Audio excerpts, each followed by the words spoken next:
আগাভেটা হৈছে এইখিনিতে। তেতিয়া আমাক শুনাই পিনে মানে কৈছে আজিয়ে নহয় হয় বা যেতিয়াই হওক এওঁলোকক ঘৰৰ ভিতৰত কাটি খুৰছেদ আলীক কাটিম আগত, তাৰপিছত মিস্ত্ৰীক কাটি। ৰাজু বৰাই। ৰাজু কোন হয়? ৰাজু তেওঁ ইমতিয়াজ আহমেদৰ লগৰে হয়, তেওঁলোকৰ লগত জড়িত থাকে। যিকোনো ক্ষেত্ৰত তেওঁক বিচাৰে ইমতিয়াজ আহমেদে। এতিয়া আমাক তেনেকৈ কৈছে যে বোলে ঘৰৰ ভিতৰত খুৰছেদ আলীক কাটিম, কাটাৰ পিছত মিস্ত্ৰীক কাটি তাৰপিছত মই জেলত গৈ হাজিৰ হ'ম। আমাক তেওঁলোকে আমাক এতিয়া গ্ৰেপ্তাৰ কৰিলে কি ক'ব আপোনাক? ইমতিয়াজক গ্ৰেপ্তাৰ কৰিলে আমাক ন্যায় লাগে, তেওঁক যাতে উচিত শাস্তি দিয়ে।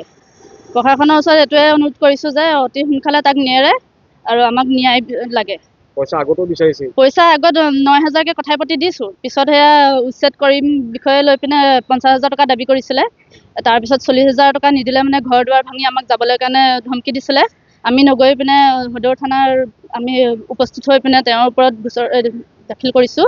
এতিয়া আমি কোৰ্টৰ ওপৰতো আমাৰ বিশ্বাস আছে আৰু থানাৰ ওপৰতো আমাৰ বিশ্বাস আছে যে আমাক ন্যায় দিব। লাগিলে ভাড়া ঘৰতে থাকিম, সেইটোৱে কথা।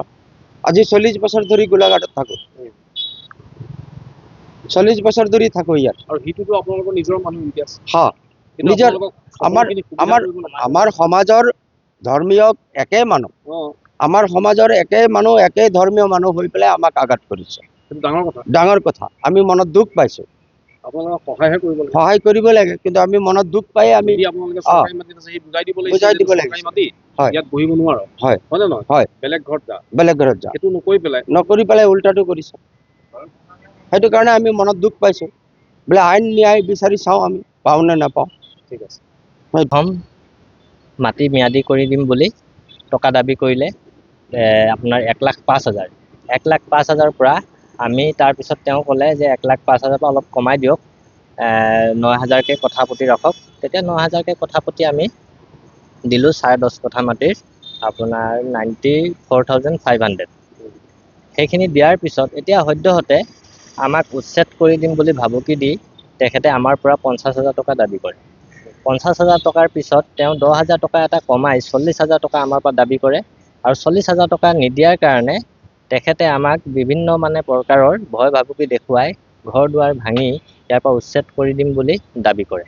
তাৰপিছত আমি 4 আগষ্টত আমি কেছ দিলোঁ। কেছ দিয়াৰ পিছত গোলাঘাট আৰক্ষীয়ে আপোনাৰ যথেষ্ট সক্ষম হ'ল তেখেতক যোৱাকালি গধূলি ধৰিবলৈ।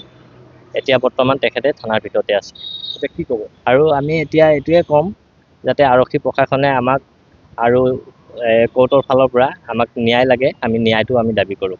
এতিয়াও গৈ পেলাই ৰাজু বৰা নামৰ মানুহ এজন, তেখেতে ঘৰত তেখেতৰে মানুহ, তেখেতৰ লগতে জড়িত আৰু বিভিন্ন মানুহ আছে তেখেতৰ লগত জড়িত। সকলো মানুহে আমাক ভয় ভাবুকি দেখিছে। আৰু ৰাজু বৰাই কৈছে যে ঘৰৰ ভিতৰত সোমাই দাহেৰে ঘপিয়াই কাটিব আমাক। ইমতিয়াজৰ মানুহ তেখেতৰ লগৰে মানুহ, তেখেতৰ লগত থকা। তোমালোকে ইয়াৰ পৰা গুচি যোৱাগে, আমি যামগে। ডিজি চৰকাৰেও আমাক পঠিয়াই দিয়ে, আমি যামগে, যাবলৈ সাজু আছোঁ। কিন্তু আমাৰ পৰা যিখিনি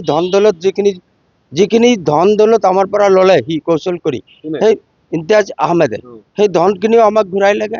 আৰু এতিয়া বৰ্তমান আমি পুলিচ প্ৰশাসনক দাবী জনাইছোঁ। দাবী জনোৱাৰ পিছত তেখেতে এৰেষ্ট কৰিছে তেখেতক। এতিয়া তেখেতে এৰেষ্ট কৰাৰ পিছত আমি এতিয়া আকৌ দাবী জনাইছোঁ যে আমাৰ ন্যায় লাগে, আমি ন্যায়টো বিচাৰিছোঁ।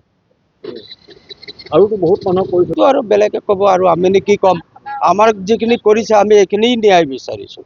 আৰু বেলেগৰ যদি কি আছে নাছে এইটো আমি গম নাপাওঁ। কিমান পইচা গ'ল এতিয়ালৈকে? আমাৰ এতিয়া 97,500। এইটো আমাক মাটি 1 কঠা মাটিত 9,000কে টকা লৈছে, ম্যাদীকৰণ কৰি দিব।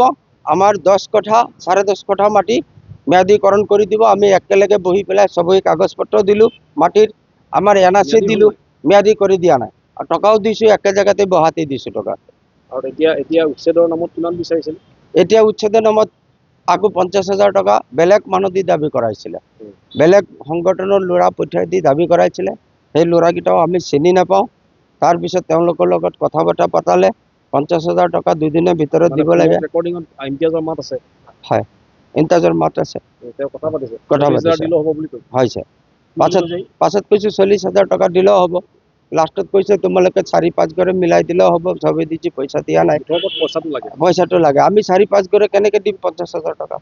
আগৰ পইচাখিনি খাইয়ে থলে। সেইটোৱেই কথা আৰু ইমানটোৱেই কথা আৰু এতিয়া আপোনাক ন্যায় লাগে, ন্যায় লাগে, পইচাটো ঘূৰাই লাগে, আমাক ন্যায় লাগে।